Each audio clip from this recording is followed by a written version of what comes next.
Hello everyone, कैसे हैं आप लोग। इंडियन पॉलिटी का ये जो सीरीज चल रहा है, आज हम चैप्टर 7 डिस्कस करेंगे जो कि है फंडामेंटल राइट्स। तो इंडियन पॉलिटी में फंडामेंटल राइट्स जो है, जो कि मौलिक अधिकार, बहुत ही एक इंपॉर्टेंट टॉपिक है जिसको हम यहाँ पे, बहुत बड़ी टॉपिक है, यहाँ पे इसको अलग अलग पार्ट्स में डिस्कस करेंगे। तो इसका आज ये पार्ट 1 है। तो अगर आप लोग हमारी इंडियन पॉलिटी का ये जो सीरीज फॉलो कर रहे हैं तो आप लोग को पता होगा कि ऑलरेडी हम लोगों ने 6 चैप्टर जो डिस्कस कर लिए हैं। तो पहला चैप्टर जो है यहाँ पे हिस्टोरिकल बैकग्राउंड, जो अलग अलग यहाँ पे ब्रिटिश जब इंडिया आई थी, तो पहले तो यहाँ पे जो कंपनी रूल के हिसाब से, ईस्ट इंडिया कंपनी रूल के हिसाब से जो भी एक्ट्स बनाया था उसको डिस्कस किया था। देन यहाँ पे क्राउन रूल के साथ यहाँ पे डिस्कस किया था जो भी एक्ट्स बनाए थे। उसके बाद जो इंडिपेंडेंस एक्ट के तहत डिटेल में डिस्कस किया था। उसके बाद making of the constitution, constitution जो है कॉन्स्टिट्यूएंट असेंबली के तहत कैसे उसको स्टार्ट किए गए थे, कौन से इसको प्रोविजंस रखा गया था, यहाँ पे डिटेल में सब कुछ डिस्कस किया था। Then salient features of the constitution, Indian constitution के जो मेन फीचर्स है डिटेल में हर पार्ट को यहाँ पे डिस्कस किए थे। प्रियम्बल, प्रियम्बल जो होती है कॉन्स्टिट्यूशन की, जो पहला जो यहाँ पे पार्ट होता है, यहाँ पे उसके बारे में डिस्कस किया था। यूनियन एंड इट्स टेरिटरी, जो यहाँ पे अगर बात करेंगे पार्ट 1 का, जो कॉन्स्टिट्यूशन में कितने पार्ट है, टोटल 22 पार्ट है। तो पहले पार्ट से यहाँ पे शुरू किया था union and its territory. Then उसके बाद जो है पार्ट 2 सिटीजनशिप के साथ यहाँ पे डील करती है, उसके बारे में डिस्कस किया था। अलग अलग सिटीजनशिप एक्ट के तहत जो यहाँ पे सिटीजनशिप अमेंडमेंट एक्ट 2009, उसको भी इंक्लूड किया है यहाँ पे। तो लेटेस्ट जो डेवलपमेंट के हिसाब से ये इंक्लूडेड है। देन आज जो यहाँ पे चैप्टर डिस्कस करेंगे ये होगी फंडामेंटल राइट्स। तो जो भी चैप्टर्स यहाँ पे हम लोगों ने डिस्कस किए हैं उसको, उनके जो वीडियो को प्लेलिस्ट बना के मैंने डिस्क्रिप्शन में दे दिए हैं, पुराने वीडियोस को आप फॉलो कर सकते हैं। तो जो भी यहाँ पे चैप्टर्स होगी, जैसे कि DPSP, directive principles of state policy, fundamental duties होगी यहाँ पे, अमेंडमेंट्स जो कॉन्स्टिट्यूशन के, देन यहाँ पे पार्लियामेंट्री सिस्टम जो होती है सेंट्रल स्टेट रिलेशंस के साथ, यहाँ पे emergency provisions, president, vice president, prime minister, then central council of ministers, parliament, parliamentary committees, supreme court. Then उसके बाद स्टेट के बारे में जब आएंगे, गवर्नर, चीफ मिनिस्टर, उसके बाद state council of minister, state legislature, high court, subordinate courts. Then यहाँ पे जम्मू कश्मीर के लिए पहले जो स्पेशल प्रोविजंस दिए गए थे उसके बारे में भी डिस्कस करेंगे। जो पंचायती राज होती है यहाँ पे, म्यूनिसिपालिटीज, यहाँ पे union territories, schedule and tribal areas के बारे में, इलेक्शंस कमीशन के बारे में, यूपीएससी और स्टेट पब्लिक सर्विस कमीशन के बारे में, finance commission, national commission for SC ST, controller and auditor general of India. उसके बाद जो अटॉर्नी जनरल ऑफ इंडिया है, NITI Aayog, national human rights commission, central information commission, central vigilance commission, CBI, यहाँ पे जो सेंट्रल ब्यूरो ऑफ इन्वेस्टिगेशन होती है, यहाँ पे लोकपाल एंड लोकायुक्त जो होते हैं, इसके बारे में डिस्कस करेंगे। ऑफिशियल लैंग्वेज कितने प्रकार की होती है उसको, उसके बारे में डिस्कस करेंगे। पब्लिक सर्विस ट्रिब्यूनल जो होती है, यहाँ पे law commission, political parties, elections, anti defection law, pressure groups, national integration, foreign policy. तो यहाँ पे इंडियन पॉलिसी के साथ यहाँ पे गवर्नेंस की भी काफी टॉपिक डिस्कस करेंगे। तो यहाँ पे देखिए, आपके यहाँ पे इंडियन पॉलिटी के प्रीलिम्स पॉइंट ऑफ व्यू के हिसाब से या फिर मेंस पॉइंट ऑफ व्यू के हिसाब से बहुत ही इंपॉर्टेंट होने वाली है। तो हर चैप्टर को यहाँ पे इक्वल इंपॉर्टेंस देके हम डिस्कस करेंगे। किसी किसी चैप्टर, जो बड़े चैप्टर से, यहाँ पे एक से भी ज्यादा पार्ट लग सकते हैं, लेकिन उनको हम डिटेल में डिस्कस करेंगे जरूर। तो आज हम डिस्कस करने वाले हैं जो चैप्टर नंबर 7 है, फंडामेंटल राइट्स। तो उसका पार्ट 1 डिस्कस करने वाले हैं। तो फंडामेंटल राइट्स ये कौन से पार्ट में आती है? ये जो कॉन्स्टिट्यूशन में, एक देखिए ऑलरेडी हम लोगों ने डिस्कस किया हुआ है कि टोटल 22 पार्ट्स है। तो ये कॉन्स्टिट्यूशन जो है यहाँ पे पार्ट 3 में आती है। एकदम ध्यान से इसको याद रखिएगा, पार्ट 3 में आती है फंडामेंटल राइट्स इंडियन कॉन्स्टिट्यूशन का। तो यहां पे आर्टिकल 12 से लेके आर्टिकल 35 तक पार्ट 3 में इंक्लूडेड है, जो फंडामेंटल राइट्स के साथ डील करती है। तो जब भी कॉन्स्टिट्यूशन को फ्रेम किया जा रहा था तो अलग अलग सोर्सेस के साथ यहाँ पे उसको रेफर किया गया था। तो ऑलरेडी उसके बारे में हम लोगों ने डिस्कस किया हुआ है। जो चैप्टर नंबर 2 है, मेकिंग ऑफ द कॉन्स्टिट्यूशन, कौन से सोर्सेस से कौन सी टॉपिक जो है उसको रेफरेंस के रूप से लिया गया है, उसको डिस्कस किया था। तो फंडामेंटल राइट्स का जो कॉन्सेप्ट है उसको जो कॉन्स्टिट्यूशन ऑफ यूएसए वहां से रेफर किया गया है। तो यहाँ पे पार्ट 3 जो है, इसमें जो है कॉन्स्टिट्यूशनल जो है यहाँ पे जो फंडामेंटल राइट्स को मग्ना करता ऑफ इंडिया के हिसाब से उसको मेंशन किया गया है। तो यहां पे फंडामेंटल राइट्स क्या करती है, जो मौलिक अधिकार है, ये मौलिक अधिकार को किसी भी व्यक्ति को यहां पे फंडामेंटल राइट्स जो है उसको गारंटी करती है और इसके साथ उसकी प्रोटेक्शन भी करती है। यानी कि फंडामेंटल राइट्स की जो प्रोटेक्शन है ये खुद भी एक फंडामेंटल राइट है। तो यहां पे किसी भी व्यक्ति, किसी भी समुदाय, किसी भी यहां पे जो वर्ण हो, जाति हो, लिंग हो, उनको यहां पे डिस्क्रिमिनेशन नहीं किया जाएगा, उनके साथ भेदभाव नहीं किया जाएगा, उनको इक्वली यहां पे प्रमोशन मिलेगी, इक्वली सॉरी यहां पे प्रोटेक्शन मिलेगी। तो यहां पे जो पॉलिटिकल डेमोक्रेसी जो है, पॉलिटिकल डेमोक्रेसी को यहां पे प्रमोट किया जाता है। यानी कि यहां पे राजतंत्र जो अलग अलग कुछ देशों में मेंटेन करते हैं, यहां पे जो ऑथोक्रेसी है उसको यहां पे प्रमोट नहीं करती है, यहां पे डेमोक्रेसी को जो है प्रमोट करती है। तो फंडामेंटल राइट जो मौलिक अधिकार है वो क्या होती है, ये गारंटी करती है किसी भी व्यक्ति के जो मौलिक अधिकार और उसकी प्रोटेक्शन। तो इसको भी कॉन्स्टिट्यूशन के जो पार्ट 3 आर्टिकल 12 से लेके आर्टिकल 35 तक यहां पे उसको मेंशन किया गया है। तो अब देखिए यहां पे फंडामेंटल राइट्स को अलग अलग पार्ट में डिवाइड किया गया है। तो टोटल 6 फंडामेंटल राइट्स है। ओके, तो 6 फंडामेंटल राइट्स। तो पहला जो फंडामेंटल राइट्स है ये है राइट टू इक्वलिटी, जो यहां पे आर्टिकल 14 से लेके आर्टिकल 18 तक होगी, डिटेल में डिस्कस करेंगे यहां पे। राइट टू फ्रीडम यहां पे जो है आर्टिकल 9 से लेके आर्टिकल 22 तक होगी यहां पे, यानी कि किसी भी व्यक्ति को फ्रीडम होती है यहां पे, उसके यहाँ पे रेस्ट्रिक्शंस भी मेंशन किया जाएगा। राइट अगेंस्ट एक्सप्लॉइटेशन, एक्सप्लॉइटेशन भी होगी तो उसको भी यहाँ पे डिस्कस किया जाएगा 23 से लेकर 24 तक।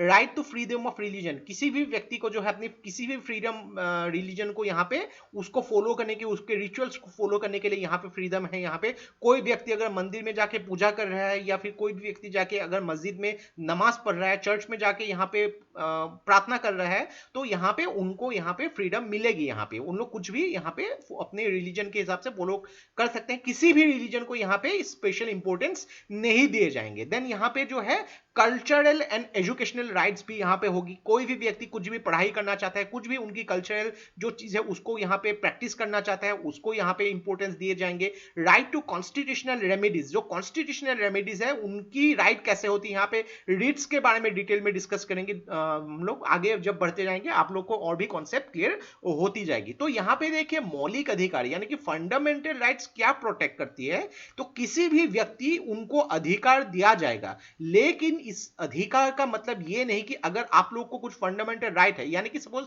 मान लीजिए कि आप लोग यहाँ पे कुछ पूजा कर रहे हैं, लेकिन उस पूजा करने के लिए उस आस पड़ोस के जो कम्युनिटी है, यहाँ पे लोग हैं, उनको अगर प्रॉब्लम्स होगी, उनकी फंडामेंटल राइट्स को यहाँ पे जो उनकी फंडामेंटल राइट्स वायलेट होगी, तो ये आपको अलाउ नहीं किया जाएगा। तो यहां पे कुछ रेस्ट्रिक्शंस भी है, आप किसी भी व्यक्ति को डिस्टर्ब पहुंचाए, किसी भी व्यक्ति यानी कि किसी भी कम्युनिटी हो, यहां पे किसी भी चीज को यहां पे डिस्टर्ब, एक सिस्टम को आप डिस्टर्ब बिना पहुंचाए, अगर आप लोग जो है आप लोग को जो अधिकार दिया गया है उसको आप फॉलो कर सकते हैं, ये आपके नाम पे है। तो देखिए पहले जो है फंडामेंटल राइट्स 7 हुआ करती थी, तो उसमें राइट टू प्रॉपर्टी भी इंक्लूड थी। लेकिन क्या हुआ कि 1978 में जो फंडामेंटल राइट्स जो है, 7वां फंडामेंटल राइट जो है right to property, 44 constitutional amendment act के हिसाब से उसको हटा दिया गया। तो राइट टू प्रॉपर्टी क्या है, मान लीजिए कि आपके पास एक प्रॉपर्टी है और उसमें गवर्नमेंट जो है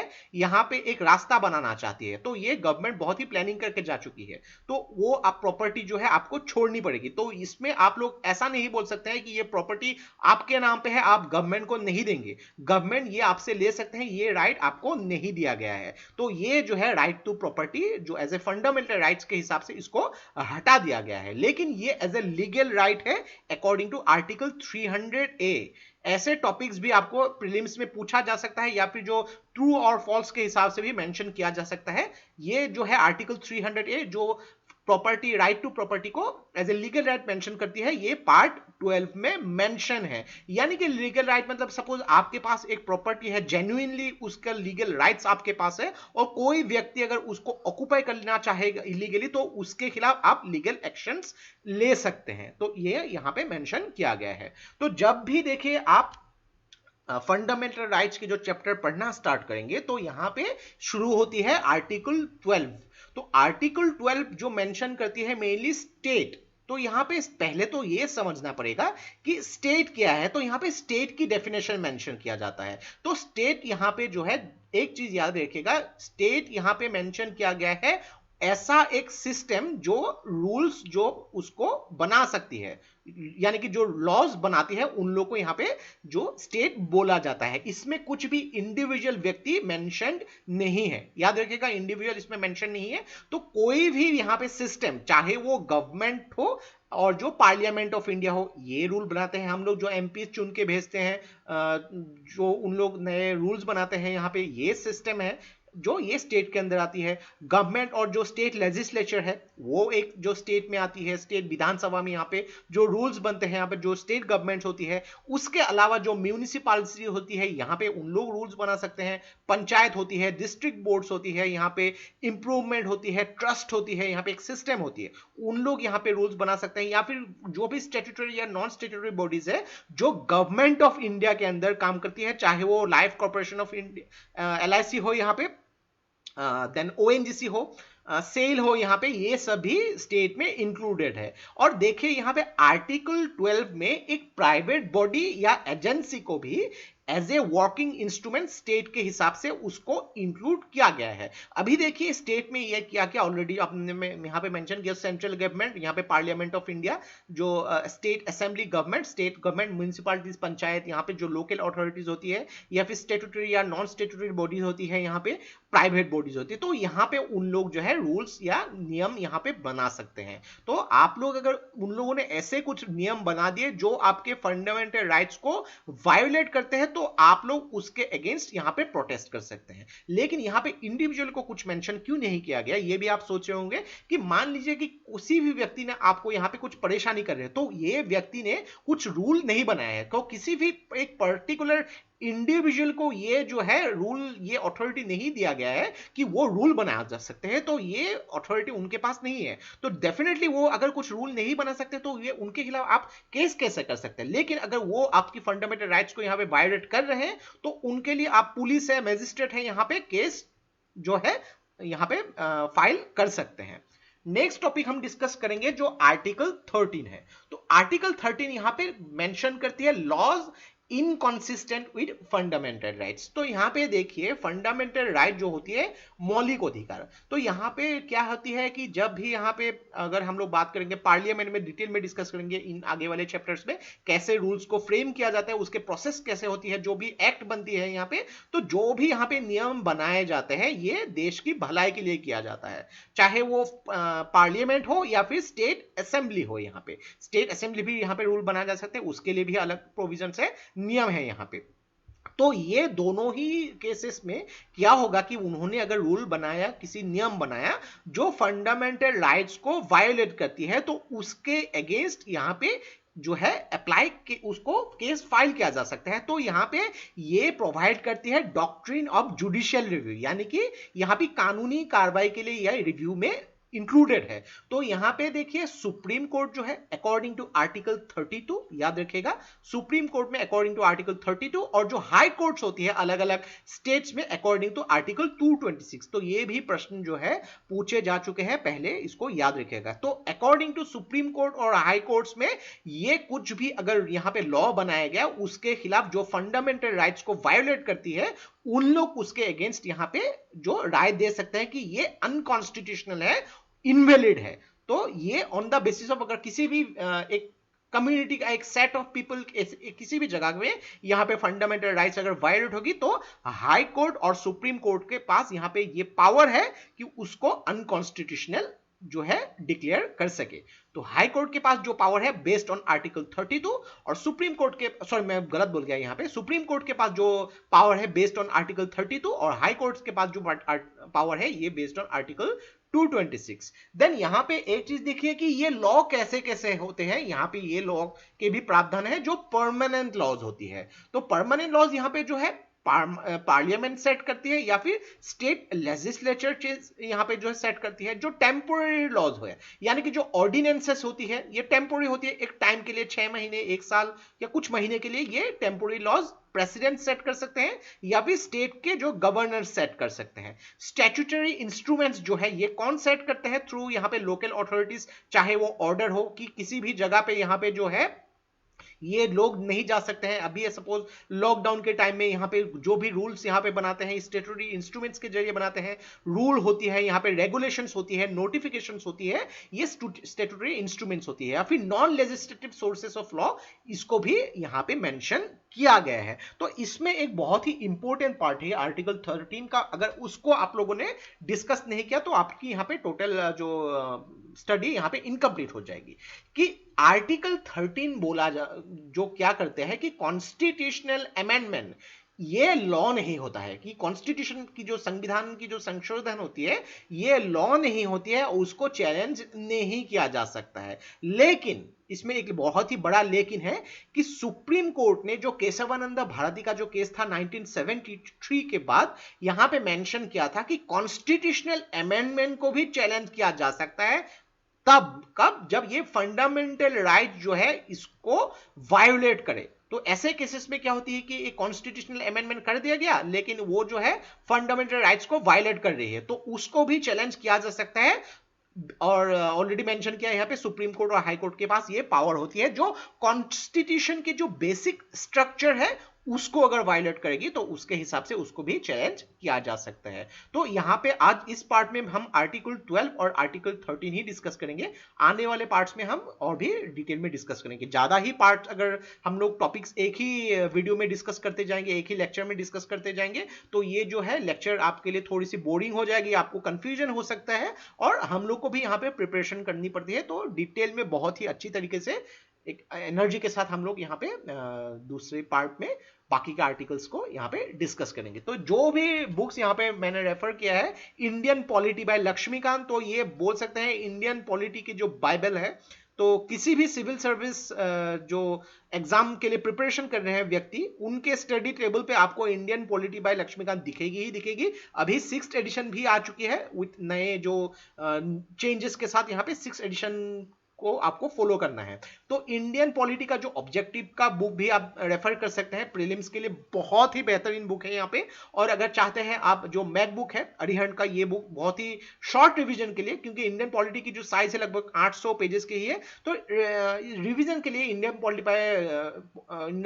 पॉलिटी एंड गवर्नेंस जो है अरिहंत की, ये बुक भी आप रेफर कर सकते हैं। और मेंस में कभी कभी कुछ चीजों को और भी डिटेल में जानने के लिए डीडी बासु का कॉन्स्टिट्यूशन ऑफ इंडिया, अगर आप लॉ के भी स्टूडेंट हैं तो उन लोग के लिए भी काफी यहाँ पे अच्छी सोर्स है। डिटेल में अगर आप जानना चाहते हैं कॉन्स्टिट्यूशन से, अगर आपको प्यार है तो ये आप फॉलो कर सकते हैं। इन चारों ही बुक्स के लिंक मैंने डिस्क्रिप्शन में दे दिए हैं, तो वहां से अगर आप परचेस करेंगे तो आपको यहाँ पे डिस्काउंट भी मिलेगी। तो एक तो पहले मनी और दूसरी यहाँ पे टाइम की भी आपकी बचत होगी। सारे लिंक्स मैंने डिस्क्रिप्शन में दे दिए हैं। तो नेक्स्ट जो पार्ट होगी, पार्ट 2 में आर्टिकल 14 जो इक्वलिटी बिफोर द लॉ, उसके बारे में डिस्कस करेंगे और अलग अलग आर्टिकल्स के बारे में भी डिटेल में डिस्कस करेंगे। तो see you in the next video. तो ये वीडियो अगर आप लोगों को अच्छा लगा, इसको प्लीज लाइक कीजिए, इसको सब्सक्राइब कीजिए, इसको शेयर कर दीजिए, क्योंकि ऐसे वीडियोस बनाने के लिए हम लोग को बहुत ज्यादा मेहनत और रिसर्च की जरूरत होती है और आप लोग का सपोर्ट हम लोग को बहुत ज्यादा इंस्पायर करता है और भी हार्ड वर्क करने के लिए। तो आज के लिए बस इतना ही। देखते रहिए study rise. Take care, thank you and Jai Hind.